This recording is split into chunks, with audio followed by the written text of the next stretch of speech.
تلاش علم عبادت تو درس تسبیح ہے، جہاد جستجو علم یہ بلندی ہے۔ الحمدللہ رب العالمین والصلاة والسلام علی سید المرسلین، اما بعد فاعوذ باللہ من الشیطان الرجیم، بسم اللہ الرحمن الرحیم، الصلاة والسلام علیک یا رسول اللہ وعلی آلک واصحابک یا حبیب اللہ۔ الصلاة والسلام علیک یا نبی اللہ وعلی آلک واصحابک یا نور اللہ۔ رسالہ ضیاء درود و سلام پیج نمبر 3، فرمان مصطفیٰ صلی اللہ تعالی علیہ وآلہ وسلم نمبر 7۔ جس نے مجھ پر ایک بار درود پاک پڑھا، اللہ پاک اس پر 10 رحمتیں نازل فرماتا، 10 گناہ مٹاتا اور 10 درجات بلند فرماتا ہے۔ صلو علی الحبیب صلی اللہ تعالی علی محمد۔ گزارش یہ تھی کہ جامعۃ المدینہ کے طلباء کے امتحان شروع ہونے والے ہیں، آنے والی منگل سے آپ سے دعاؤں کی گزارش تھی۔ اللہ تعالیٰ دونوں جہانوں کے امتحانات میں پاس کرے، اخلاص کے ساتھ آپ اللہ کرے کہ پاس ہونے میں کامیاب ہوں، دوسروں پر برتری جتانے کے لیے نہیں۔ اس امتحان میں آخرت کے امتحان کی یاد ہے، یعنی دنیاوی امتحان میں پاس اور فیل کی اتنی فکر ہے، آخرت کے امتحان میں پاس اور فیل ہونے کا کوئی خاص انہیں مذہبی طبقے میں بھی اتنا شعور نہیں ہے۔ جیسے طلباء کرام یہ مذہبی کہلاتے ہیں، اتنی فکر ہے یا نہیں آپ کو پتا، جتنی تیاری اس امتحان کے لیے کرتے ہیں اس کا 1% بھی اگر قبر و آخرت کے امتحان کی تیاری کر لی جائے تو شاید فل پاس ہو جائے، لیکن کون کرتا ہے؟ پڑھی بھی نہیں ہے۔ ماں باپ کو جتنی فکر ہوتی ہے امتحان میں پاس کروانے کی، اتنی فکر آخرت اور قبر کے امتحان میں پاس کروانے کی شاید ہی کسی کو۔ تو ہمارے لیے تو اس میں آپ کے امتحان میں ہم سب کے لیے آخرت کے امتحان کا تصور ہے، اور مسلمان کو چاہیے کہ ہر معاملے میں کوئی آخرت کی فکر کا پہلو ڈھونڈے۔ جیسے فیل ہو گیا، اس کا نام آ گیا لسٹ میں کہ بھئی یہ فیل ہو گیا، اس پر یہ کہ خدا نہ خواستہ قیامت کے دن اگر یہ اس لسٹ میں نام آ گیا کہ فیل ہو گیا، یہ اس وقت کیا گزرے گی؟ نہ وہاں رشوت ہے، نہ وہاں کوئی اس طرح کی سورسیں ہیں، آقا کی شفاعت ہے، لیکن نعوذ باللہ کوئی ایمان سلامت لے جانے میں ہی ناکام ہو گیا تو یہ کیس، یہ جو فیل والا معاملہ نا، تصور نہیں کہ پھر گزرے گی کیا۔ مگر افسوس کہ اس کی بھی ہم کو اتنی فکر نہیں جتنی اس امتحان کی فکر ہے، اور سالانہ امتحان میں فیل ہو گیا تو 1 سال کا نقصان ہوگا پڑھائی کے تعلق سے، حالانکہ آئندہ سال اور پکا ہو کر نکلے گا، لیکن اس 1 سال کے لیے بڑی مطلب یعنی کہ پریشانی ہے۔ اور اگر نعوذ باللہ قبر کے امتحان میں فیل ہو گیا تو کتنا لمبا مسئلہ ہے، قیامت کے امتحان میں فیل ہو گیا کتنا لمبا مسئلہ ہے، لیکن افسوس اس کا ہم کو کوئی احساس نہیں ہے۔ یہاں نقل کرنا جرم ہے امتحان میں، وہاں پاس ہونے کے لیے نقل کرنا ضروری ہے۔ لَقَدْ كَانَ لَكُمْ فِي رَسُولِ اللَّهِ أُسْوَةٌ حَسَنَةٌ، کہ رسول اللہ کی ذات میں تمہارے لیے بہترین نمونہ ہے۔ تو اس نمونے کی جو جتنی اعلیٰ نقل کرے گا اتنا اعلیٰ نمبروں پر پاس ہوگا، ہے نا؟ کتنی بڑی فیسیلٹی ہے، ہم لوگ کون سی نقل کرتے ہیں؟ اللہ تعالی ہمارے حال پر رحم فرمائے۔ آخرت کے امتحان کا بھی ہم کو بس جذبہ اور سوچ عطا کر دے. صلو علی الحبیب صلی اللہ تعالی علی محمد. آپ کی بارگاہ میں عرض ہے کہ اکثر طالبہ کرام احساس کمتری کا شکار ہوتے ہیں، اس سے کیسے بچا جائے، اس کے بارے میں ارشاد فرمائیں. جزاک اللہ خیرہ. اکثر یا اقل یا بعض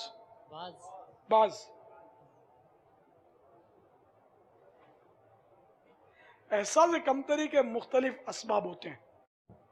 بعض اوقات یہ کہ حافظے کی کمزوری، کتنا پڑھتے ہیں یاد ہی نہیں ہوتا. بعض اوقات یہ کہ جو یاد کیا ہوتا ہے وہ امتحان میں سوالات آتے نہیں ہوں گے تو یوں بھی پریشانی اور احساس کمتری کا حملہ ہو جاتا ہوگا. کبھی یہ کہ استاد صاحب کی شفقت ایسا لگتا ہوگا کہ مجھے کم ہے، حالانکہ ہوتی ہوگی لیکن اس کو کچھ یہ زیادہ ہے. ان کو ایکسپیکٹ ہوتا ہوگا کہ مجھے یوں شفقت ہوگی لیکن وہ نہیں ہوتی ہوگی. تو اب مختلف اسباب ہیں. اب اگر کوئی مریض سامنے ہو احساس کمتری کا تو کوئی ماہر نفسیات اس کا علاج کر سکتا ہے. اس میں کیا ہے؟ احساس کمتری رکھنا نہیں چاہیے، نارمل رہنا چاہیے اور اللہ کی رضا پر راضی رہنے کا ذہن بنانا چاہیے کہ اللہ نے جیسا بنایا، جیسا ذہن دیا، بس وہی صحیح ہے. تو کوشش اللہ کی رضا کے لیے کی جائے. عام طور پہ امتحان میں پاس ہونے میں رضا الہی پیش نظر کم ہی ہوتا ہوگا، ایسا قرائن تو یہی بتاتے ہیں. ورنہ دوسرے پر برتری حاصل کرنے کی کوشش کیوں کر رہا ہے؟ یا جو فیل ہو جائے گا اللہ اس سے راضی نہیں ہوگا؟ ہو سکتا ہے کہ جو فیل ہو گیا اسی سے راضی ہو اور جو پاس ہو گیا اس سے ناراض ہو. پتہ نہیں ہے نا، ہم کسی کے بارے میں کچھ کہیں گے نہیں. تو اس لیے اللہ کی رضا پر راضی رہیں. ٹھیک ہے امتحان ہو رہی ہے، شوق دلانے کے لیے زیادہ علم حاصل کرے، اس کے لیے ایک سسٹم بنے ہوئے ہیں جو شرعاً درست ہیں، لیکن ہمارے اوپر نہ کہ ہم اپنے اندر اخلاص پیدا کریں اور اللہ کی رضا کے لیے علم حاصل کریں. بابا یہ کیسے پتا چلے کہ میں احساس کمتری کا شکار ہوں؟ وہ تو کوئی بولتے ہیں نا کہ تم کو احساس کمتری معلوم ہوتا ہے، کوئی سی بات سن کے ہو گیا نہیں تھا تو احساس کمتری.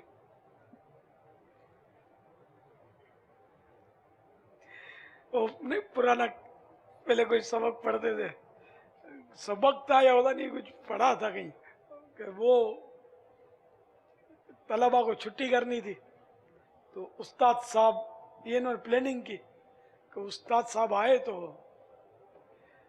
ایک نے پلاننگ کے تحت کہا کہ استاد صاحب آج آپ کا کچھ چہرہ اترا ہوا ہے. بولا نہیں تو دوسرے نے کہا کہ استاد صاحب ہو نہ ہو آج آپ کو کوئی بخار کی کیفیت لگ رہی ہے.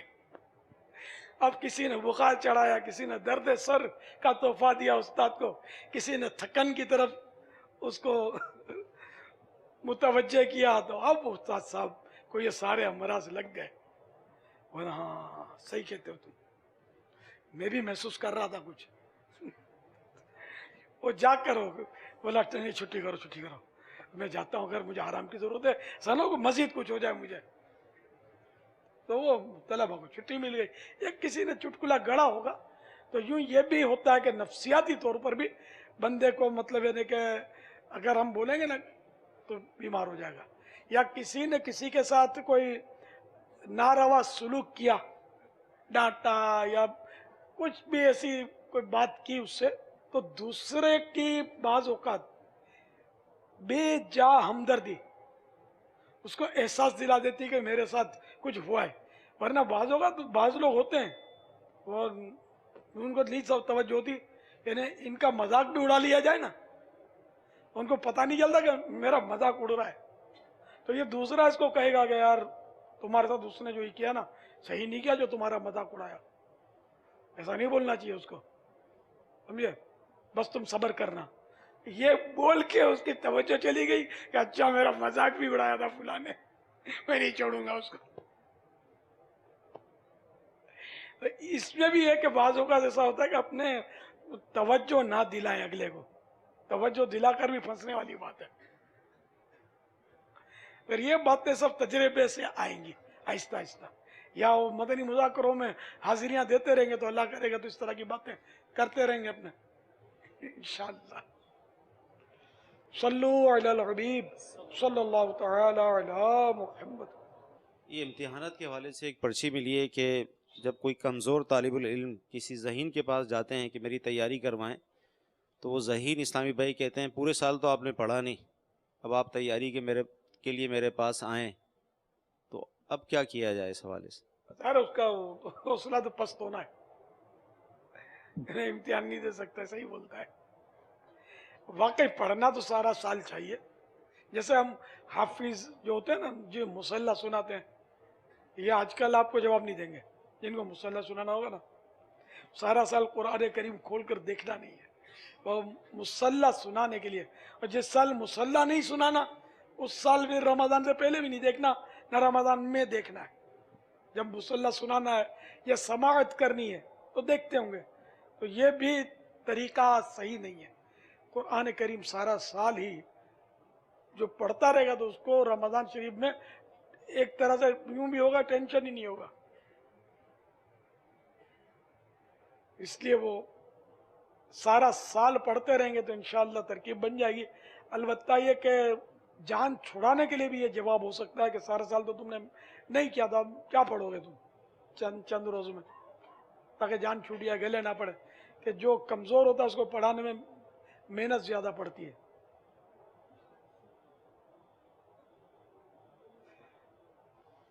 पढ़ा देना चाहिए रिजा इलाही के लिए।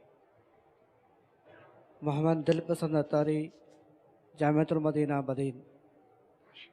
अर्ज करनी थी कि जैसे कि अल्हम्दुलिल्लाह अब रमज़ान शरीफ का महीना आने वाला है और तकरीबन हम जो तलबा किराम को रोज़े के रखने की तरगीब देते रहते हैं, और पीर शरीफ का बिलखुसूस ऐसा क्या किया जाए कि जिसमें हमें 100% रिजल्ट मिले कि तमाम के तमाम तलबा किराम पीर शरीफ का रोज़ा रखें। अच्छा, आपकी कारकर्दगियां तो मिली है मुझे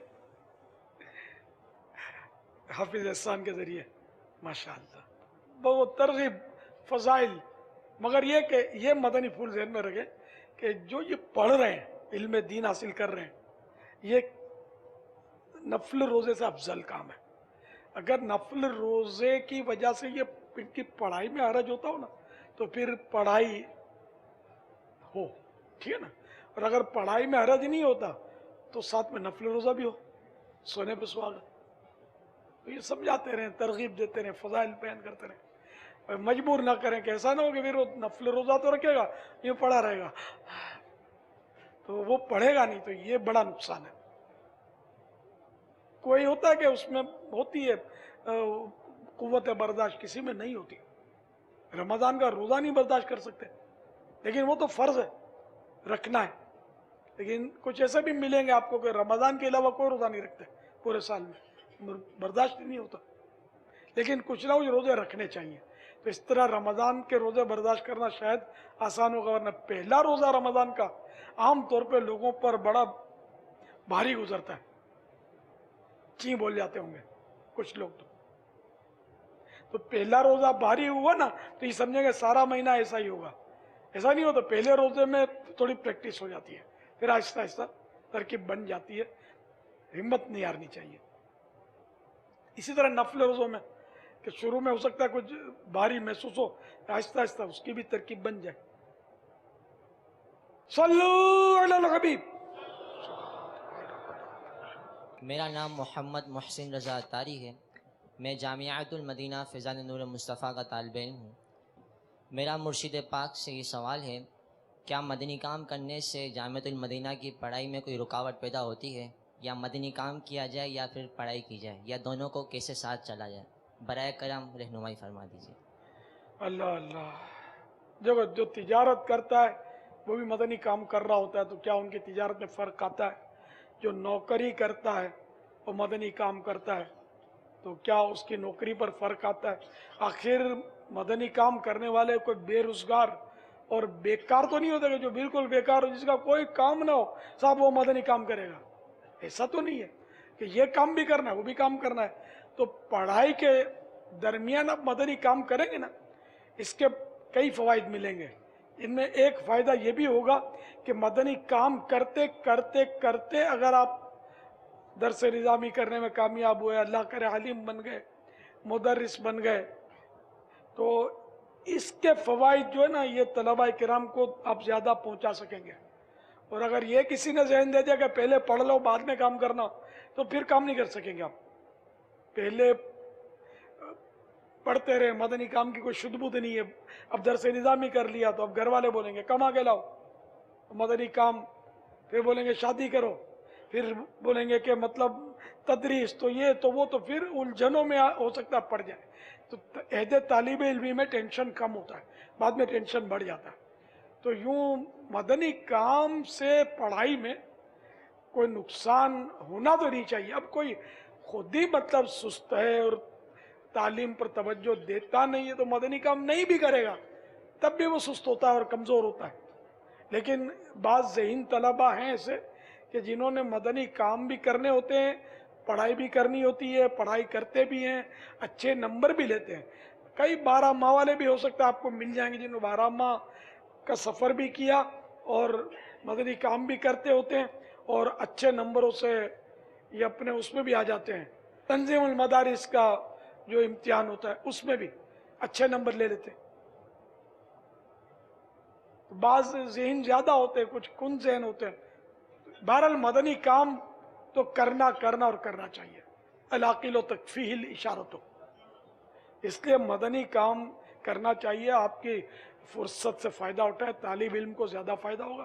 तलबा जो काम करते हैं ये बड़े लोग नहीं कर सकते, क्योंकि मज़ा टेंशन होते हैं। तालिब इल्म फ्री होते हैं तो वक्त ही वक्त होता है, न बच्चों की फ़िक्र, बच्चे ही नहीं होते इनके, समझे, शादी भी नहीं की होती तो इनके पास टाइम होता है।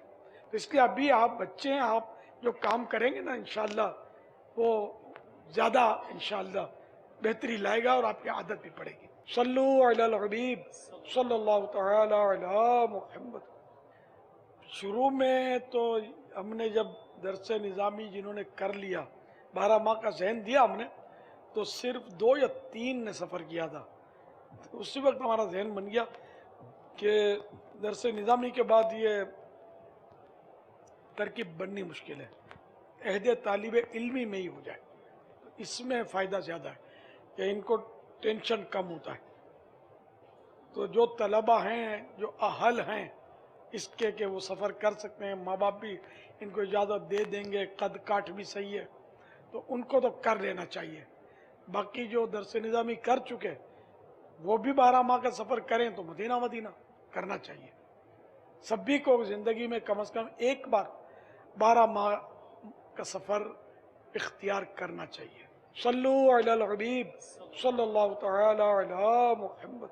दरस निज़ामी में किस तरह इस्तिक़ामत हासिल की जाए, बराए करम जवाब इरशाद फरमा दीजिए। जज़ाकल्लाहु खैरा। इस्तिक़ामत मिलने और आलिम बाअमल बनने की दुआ फरमा दीजिए। ये इल्म दीन के फ़ज़ाइल पढ़े ना और तर्क के नुकसानात पढ़े तो इंशाअल्लाह इस तरह भी वो जज्बा मिलता रहेगा और इस्तिक़ामत के असबाब बढ़ते रहेंगे इंशाअल्लाह। सल्लु अलल हबीब सल्लल्लाहु अलैहि वसल्लम। पेपर्स जब होते हैं तो हर एक का ये कसद होता है कि मैं पूरे सवालात करके आऊँ, और बाज़ तलबा के कुरान और हदीस के भी पेपर्स होते हैं जिसमें अहादीस तय्यबा की तशरीह भी पूछी जाती है और इसी तरह कुरान पाक की आयत का तर्जमा और तफसीर भी पूछी जाती है। अब कोई एक सवाल है, मिसाल के तौर पर एक आयत मुबारका की तफसीर में हमें जहन में एक शुबा है, इसी तरह हदीस मुबारका की तशरीह में हमें जहन में शुबा है, तो ऐसी सूरत में हमारा क्या अंदाज़ होना चाहिए कि आया जहन जब मुतमईन ना भी हो अंदाज़े से भी हम लिख के आ सकते हैं, या इसी तरह अहादीस तय्यबा हैं जिनका तर्जमा हमें मालूम ना हो और हमने हकीकतन पढ़ा ना हो, लेकिन अंदाज़े से या जो मतलब एक शुबे के तौर पर कि ये सही हो जाएगा अंदाज़े से लिख के आएँ, नहीं हुआ तो नंबर कटेंगे, अगर हो गया तो फिर नंबर मिल जाएंगे।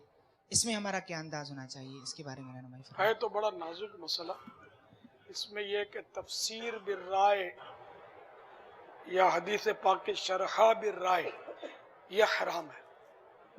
یہاں تک کہ اگر کسی نے اپنی رائے سے تفسیر یا شرح کی اور وہ صحیح بھی ہو گئی تب بھی حرام ہے۔ تو اب یہ کہ امتحانات میں علماء کیا مطلب اس میں کہتے ہیں مجھے پتہ نہیں ہے، ویسے میں نے مطلقاً مسئلہ جو ہے وہ عرض کیا، اس لیے اپنی رائے سے نہ ہو۔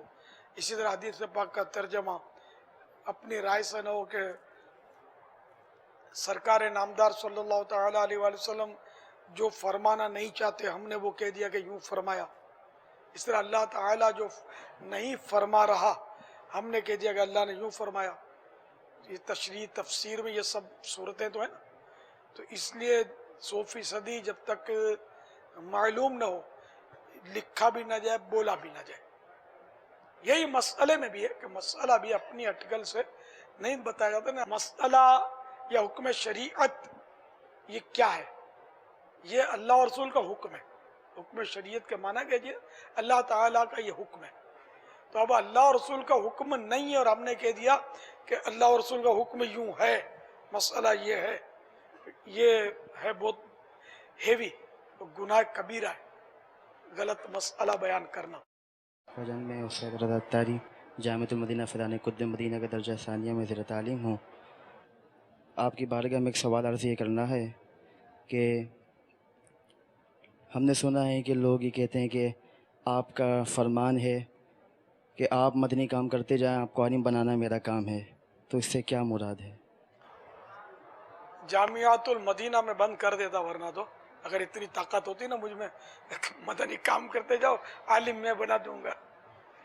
جامعات المدینہ کے لیے اب کروڑوں روپے کا عطیات مدنی عطیات ہو گئے، اپنے کو تکلیف ہی نہ رہتی نا، میں عالم بناتا رہتا۔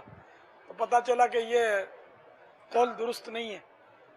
کوئی اور کچھ میں نے کبھی کہا ہو سکتا، لیکن یہ تو میں اتنا بڑا دعویٰ کیسے کر سکتا ہوں جو سامنے اتنے جامعات المدینہ چل رہے ہیں۔ تو بہت کئی باتیں میرے جیتے جی چل رہی ہیں، خدا جانے بعد میں تو کیا ہوگا، کون تصدیق یا تکذیب کرے گا، اس کی تردید کرے گا۔ صلو علی الحبیب صلی اللہ تعالی علی محمد۔ میرا نام شازیب اتاری، میں جامعۃ المدینہ نور مصطفیٰ صلی اللہ علیہ وسلم سے عرض کر رہا ہوں۔ اچھا ادھر سے بول رہے ہیں، نظر یہاں آ رہے ہیں، کیا شان ہے آپ کی۔ امیر اہل سنت سے میرا سوال یہ ہے کہ جامعۃ المدینہ کے امتحان چل رہے ہوں اور مدنی کام کیسے کیے جائیں؟ جیسے کھانا کھاتے ہیں ویسے مدنی کام کریں۔ جامعات المدینہ کے امتحان چل رہے تو کھانا پینا چھوڑ دیا ہے، سونا چھوڑ دیا ہے، اور دیگر مشاغل یا دھندا کاروبار سب خلاص، فاقہ مست، کھانا پینا سب بند ہو گیا، تو پھر ٹھیک ہے مدنی کام کے لیے۔ پھر بھی یہ کہ مدنی کام تو پھر بھی نہیں چھوڑنا چاہیے، کھانا چھوٹے تو چھوٹے۔ یہ ہماری روح کی غذا کیسے چھوڑیں گے؟ الحمدللہ عز و جل ہمارا جامعۃ المدینہ خود کفیل ہو گیا ہے۔ سبحان اللہ، ماشاء اللہ، ماشاء اللہ، مبارک۔ صلو علی الحبیب صلی اللہ تعالی علی محمد۔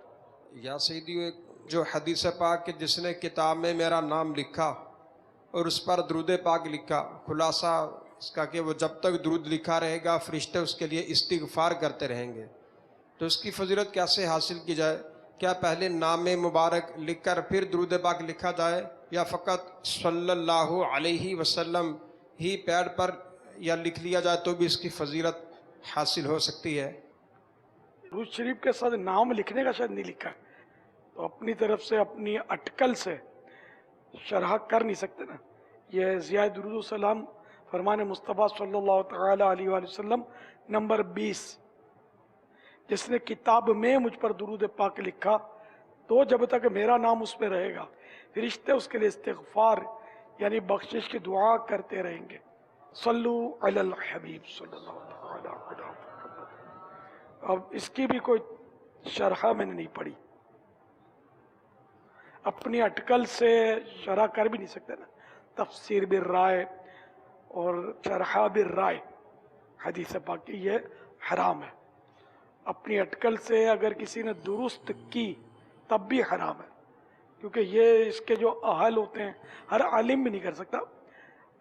جو تفسیر اور شرح کے علماء ہی ہوتے ہیں، لیکن پھر اس فن کے بھی ماہر ہوتے ہیں، تو وہی کر سکتے ہیں، ہم نہیں کر سکتے. آپ ماشاءاللہ ائمہ کرام ہیں، ان میں ایک تعداد، تو بیانات میں بہت محتاط رہنا ہے. اپنی طرف سے کوئی ایسی بات شریعت کی طرف منسوب نہیں کرنی. سورہ یونس میں یہ آیت کریمہ بہت سونے شاید پڑھی ہوگی آپ میں سے، اَتَقُولُونَ عَلَى اللَّهِ مَا لَا تَعْلَمُونَ، کیا اللہ تعالیٰ کے بارے میں وہ بات کہتے ہو جو تم نہیں جانتے. تو اپنی اٹکل سے کہے جانا مسائل بتائے جانا چونکہ چنانچہ کر کے. اب دیکھو میرا تو تجربہ یوں مبالغہ کرو تو بچپن سے مسائل کا تجربہ ہے، لیکن آپ نے میرا انداز تو دیکھا ہی ہے. اور شک ہوتا ہے تو میں ایک دم وہ آگے پیچھے ہو جاتا ہوں، کیا میرے کو نہیں مطلب یاد سمجھ نہیں آتی. تو اس میں اگرچہ کسی پر یوں پڑا ہو امپریشن کہ یار بیٹھ جاتا ہے، اس کو آتا تو نہیں ہے، یہ صحیح ہے. ہم مطلب اپنے بھرم رکھنے کے لیے ابھی چونکہ چنانچہ کر دوں تو آپ سب سبحان اللہ بولو گے، لیکن آخرت میں پھنس جاؤں گا. تو اس لیے اپنا بھرم رکھنے کے بجائے بس اپنی آخرت پر نظر رکھیے. جو بھی بیان کریں 100% وہ درست کیا کریں، نہیں سمجھ آتی نہ بول دیا کریں. جو وہ علماء جو واقعی علماء اور مستند علماء ہیں، اور ان کی تحریر پڑھ کر سنا دینا عافیت مجھے تو اسی میں لگتی ہے. اگرچہ لوگ ہمیں مقرر شعلہ بیان نہ کہیں تو کوئی بات نہیں، دیکھ کے پڑھتا ہے. یہ تو مجھے آج تھوڑی بہت پرانا اعتراض ہے، یہ دیکھ کے بیان کرتا ہے، کیا فرق پڑتا ہے. دیکھ کے بیان کرتے کرتے کرتے اپنے دیکھنے والوں کی لاکھوں کی تعداد الحمدللہ بن گئی. آپ کے سامنے ہی ہے نا. تو اس لیے مطلب آپ محتاط رہیں گے تو انشاءاللہ منزلیں آپ کی آسان ہو جائیں گی اور جلدی طے بھی ہوں گی منزلیں. اپنی ہوشیاری اور عقل کے گھوڑے دوڑائیں گے تو پھر ایسی ٹھوکر کھائیں گے کہ پھر کوئی اٹھانے والا نہیں ہوگا. اللہ ہم کو اغلاط سے بچائے. صلو علی الحبیب صلی اللہ تعالی علی محمد. یاسیدی جماعت سے پہلے اعلان کیا جاتا ہے کہ 15 سال سے چھوٹے نابالغ بچوں کو آخر میں کھڑا کرے، تو بعض اوقات اس طرح ہوتا ہے کہ پہلی صف ہی مکمل نہیں ہوتی، تو کیا پہلی صف میں انہیں کھڑا کر سکتے ہیں کہ پچھلی صف میں ہی کھڑا کریں؟ 15 سال سے چھوٹے نابالغ بچوں کو سب سے آخر میں کھڑا کریں، یہ بولتے ہیں نا. مطلب اگر 2 صفیں ہوئی ہیں تو ان کو تیسری صف میں کھڑا کریں، پچھلی جو صف آخری صف. مطلب آخر میں مردوں کی صفیں ختم ہو جائیں نا، اس کے بعد اس کو کھڑا کیا جائے. بھلے تیسری صف ادھوری ہے، وہ ان کے بعد چوتھی سمجھو ان کی، یہ نہ کہ آخر زمانہ کونا. صلو علی الحبیب صلی اللہ علیہ وسلم. ایسا بچہ جو مراہق ہے، قریب البلوغ ہے، لیکن نماز درست پڑھنا جانتا ہے، اس کو بھی آخر میں بھیجیں گے؟ وہ اگر ایک ہے نا، جب صفیں ترتیب پا رہی ہیں، ایک ہی بچہ ہے تو وہ بھلے پہلی صف میں کھڑا ہو جائے. ایک سے زیادہ ہے تو ترتیب یہی ہے کہ نابالغان کی صف آخر میں بنے گی. صلو علی الحبیب صلی اللہ تعالی علی محمد. آپ نے جو کتاب میں لکھا ہے کہ باتھ روم مسجد سے اتنے دور ہونے چاہیے کہ مسجد میں بدبو نہ آئے، تو اگر مسجد کے قریب باتھ روم ہوں، وہاں بدبو بھی آتی ہو، تو اس حوالے سے آپ مدنی پھول ارشاد فرمائیں. جزاک اللہ خیرہ. مسجد خوشبودار رکھیے، اس میں ہے نا اس کا جواب، آپ نے پڑھا بھی ہوگا شاید. تو دور ہونی چاہیے، یا ایسی دیوار ہو کہ جو بھی بدبو ہے وہ مسجد میں نہ آئے، اس طرف نکل جائے. ایسے ایگزاسٹ فین لگے ہوئے ہوں، کوئی بھی ایسی سبیل، ایسی راہ نکالی جائے کہ جس سے مسجد میں بدبو داخل نہ ہو سکے. ایگزاسٹ کا بھی کافی نہیں ہے، بجلی چلی جاتی ہے اور تب ہر وقت ایگزاسٹ نہیں چلتے، ٹیمپریری ہوتے ہیں، پھر بند ہو جاتے ہیں، لیکن بدبو تو ہو سکتا ہے چلتی رہے. تو اس لیے یہ ہو دور، اسی میں عافیت ہے. مگر کئی مسجدوں میں بالکل اندر ہوتی ہے، تقریباً مسجدوں میں اندر ہی ہوتے ہیں. آج کل हमामत, तो क्या किया जाए इसका? सल्लू अलल हबीब सल्लल्लाहु अलैहि वसल्लम। जब जमात होती है ना, तो आपस में दो शख्स हैं, जब वो खड़े होते हैं आपस में, तो जब उनको पता चलता है ना कि वो आपस में उनका इख्तलाफ है, तो एक आदमी उधर से हट के दूसरी तरफ चला जाता है, तो इसके बारे में क्या हुक्म है? इन्हें इतनी नफरत है उसको अपने इस मुखालिफ से कि वो उसके साथ नमाज में खड़ा रहना गवारा नहीं कर रहा जी। अगर और शरई वजह नहीं है, सिर्फ ज़ाती बुग़्ज़ इनाद है, तो वैसे ही बुरी बात है। बुग़्ज़ इनाद कीना तो कोई शरई वजह है, इस वजह से वो उसको इससे नफरत है। शरई वजूहात भी होती हैं, अकीदे की वजह है कोई, या वो वाकई ऐसा जालिम है और इसकी वजह से इसको नमाज में तवज्जो बटेगी और इसको घिन आती है, इसलिए वो चला गया। मुख्तलिफ सूरतें होना ही समझ में आता है। उसकी नमाज हो जाएगी? नमाज तो हो जाएगी, दोनों बराबर में खड़े रहेंगे तब भी हो जाएगी, दोनों अलग अलग जाकर किसी और सफ में खड़े हो जाएंगे तब भी हो जाएगी। सल्लू अलल हबीब सल्लल्लाहु अलैहि वसल्लम। प्यारे मुर्शिद की बारगाह में अर्ज़ है कि हमारे यहाँ सिंध में और जहाँ पर मैं इमामत करता हूँ, वहाँ पर अगर किसी का इंतकाल हो जाता है तो उसके जो पाँव हैं उसका रुख किबले की तरफ किया जाता है, और कहते हैं कि अब जब ये मर गया है तो इसका अदब से कोई ताल्लुक़ नहीं है, तो इस बारे में रहनुमाई फरमाएं। बहार शरीयत जिल्द अव्वल पेज नंबर 811 मय्यत के नहलाने का बयान, मसला नंबर 3। एक मर्तबा सारे बदन पर पानी बहाना फर्ज है और 3 मर्तबा सुन्नत। जहां गुस्ल दे मुस्तहब है कि पर्दा कर लें कि सिवा नहलाने वालों और मददगारों के दूसरा ना देखे। नहलाते वक्त खा इस तरह लिटाएं जैसे कब्र में रखते हैं, या किबले की तरफ पाँव करके, या जो आसान हो करें। सल्लू अलल हबीब सल्लल्लाहु अलैहि वसल्लम। हुज़ूर अलैहिस्सलाम की ज़ात पे काली कमली का लफ्ज़ कहना कैसा? हमने बहुत साल में दिनों से सुना है कि कहना गलत है, इसकी शरह शरह अर्ज करने की कोशिश करता हूँ। शरह नहीं, मसला। कमली वाला कहने में हरज नहीं है। बहार शरीयत हिस्सा 16 सफ़ा नंबर 401, इसकी हदीस नंबर 5, सही बुखारी और मुस्लिम अबू बरदा रदी अल्लाह तआला अन्हु से रिवायत है। कहते हैं कि हज़रत आयशा रदी अल्लाह तआला अन्हा ने पेवंद लगी हुई कमली और मोटा तेहबंद निकाला और ये कहा कि हुजूर सल्लल्लाहु तआला अलैहि वसल्लम की वफ़ात इन्हीं में हुई, यानी बवक्त वफ़ात इसी किस्म के कपड़े पहने हुए थे।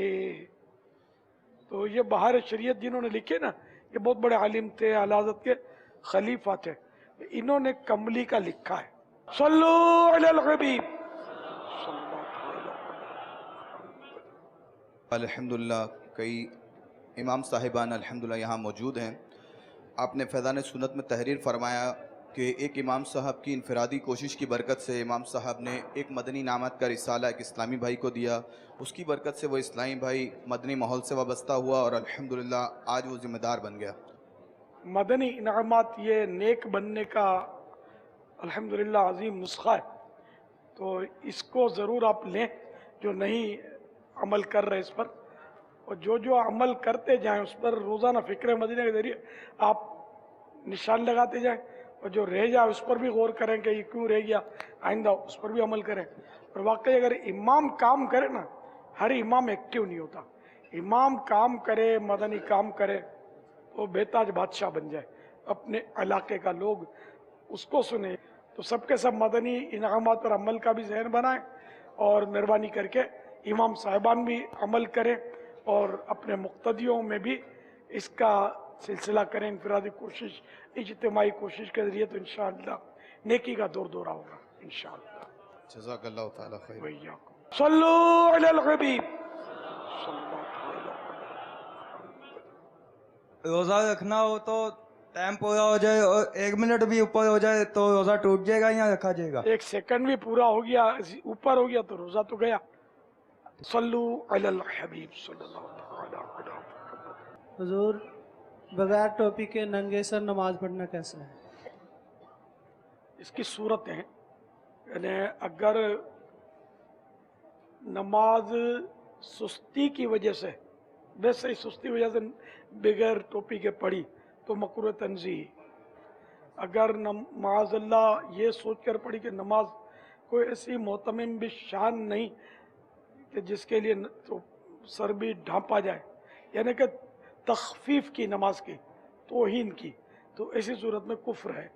और अगर बग़ैर टोपी के यानी नंगे सर खुशू आता है, खुशू खुजू, तो अफजल है नंगे सर, मगर अवाम में इससे बचना समझ में आता है। जो आजकल वैसे ही लोगों ने टोपियां तो उतार दी, अब अवाम को छेड़ना बेकार है। ये तो यहाँ माशाल्लाह टोपियों वाले बैठे हुए, बाकी इज्तिमा में भी, हफ्तावार इज्तिमा में अब कहाँ टोपियाँ हैं, नंगे सर। पहले हमने जो दौर देखा है कि अपने इमाम को देखकर सर ढांप लेते थे लोग, बुजुर्गों के पास नंगे सर नहीं जाते थे। पहले हमने जो दौर देखा, आमतौर पर बाज़ बुजुर्गों ने देखा होगा, बड़ी उम्र के जो होंगे, किसी को याद है कि पहले नंगे सर है ना, इमाम साहब बुजुर्गों के सामने, पीरों के सामने नहीं जाते थे। अब तो नंगे सर जाते हैं, उर्फ हो गया नंगे सर पर, बिल्कुल काले काले अब सर फैले हुए। इज्तिमा में कितने नंगे सर होते हैं। अब अगर इनको आप टोपी के लिए मजबूर करेंगे ना, तो फिर आइंदा ये आएंगे नहीं, कतराएंगे। तो इसलिए मैं भी ये मतलब कहता हूँ कि इनको नहीं छेड़े आप, आए बस यार, हमारा काम, हमारी मंजिल इनको टोपियां पहनाना या इमाम बंधवाना नहीं है। ईमान बचाओ तहरीक है ना, नेकियां बढ़ाओ तहरीक। किसी भी तरह मतलब अल्लाह ताला की बारगाह अज़मत से बिछड़े हुए बंदों को उसकी बारगाह अज़मत में लाना है। बाज़ हमारे मतलब होते हैं जो सख्ती करते हैं या बड़ी उम्र के होते हैं, ये सख्तियाँ करते हैं। सख्तियाँ नहीं करनी चाहिए, बेजा सख्ती नहीं करनी चाहिए शरीयत से ऊपर जाकर। तो वाकई टोपी जो नहीं पहनता उस पर कोई शरीयत ने सख्ती तो नहीं की, तो हम क्यों सख्ती करें? अच्छा काम नहीं है नंगे सर फिरना, लेकिन चलो ठीक है, गुनाह भी नहीं है। पैंट शर्ट ये भी गुनाह नहीं है, रंगीन कपड़े ये भी गुनाह नहीं है।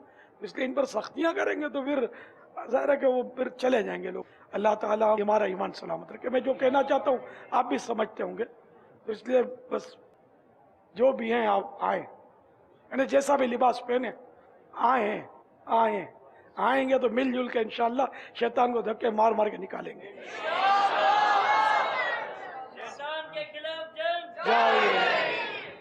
मैंने तो वो रंगीन कपड़े वालों का और पिछले दिनों टोपी वालों को तो मैंने कहा इनको ओहदे भी दो। इन्हें ओहदे से मुराद निगरान, जैली निगरान जो बनाते हैं ना, ये भी दो इनको, मदनी काम कराओ। हमारा मंजिल हमारी सब्जी इमाम पहनाना है भी नहीं, ईमान बचाओ तहरीक है। चारों तरफ ईमानों पर डाके पड़ रहे, लूट मार मची हुई है, इसलिए वो बस आने दो, सबको प्यार दो, आने दो। सल्लू अलल हबीब सल्लल्लाहु अलैहि वसल्लम। बाद इलाकों में देखा गया था कि नमाज जनाजा के बाद चारपाई को 4 इस्लाम भाई लेके हाथों पे 10 कदम चलते हैं, फिर वहाँ रख के घूम जाते हैं, यानी सिराने वाला पाँव की तरफ होता है, पाँव वाला सिराने की तरफ आता है। दो जने घूमते हैं, दो जने घूमते, यानी इस तरह करके 40 कदम चलते हैं। तो या ये दुरुस्त है या इसका क्या शरई? कंधे देने का है कि कंधे पे रखकर 10 कदम चले, पहले सीधे हाथ सीधे कंधे की तरफ अपने सीधे कंधे से लेकर इसको चले, फिर पाँव की तरफ 10 कदम, फिर वापस आ जाए और उल्टे कंधे पर रखकर इसको चले, और फिर सीधे पाँव की तरफ, यूं 40 कदम चलने का बाहर शरीयत में लिखा है। सल्लू अलल हबीब सल्लल्लाहु अलैहि वसल्लम। तलाश इल्म इबादत तो दर्स तस्बीह है, जहाद जो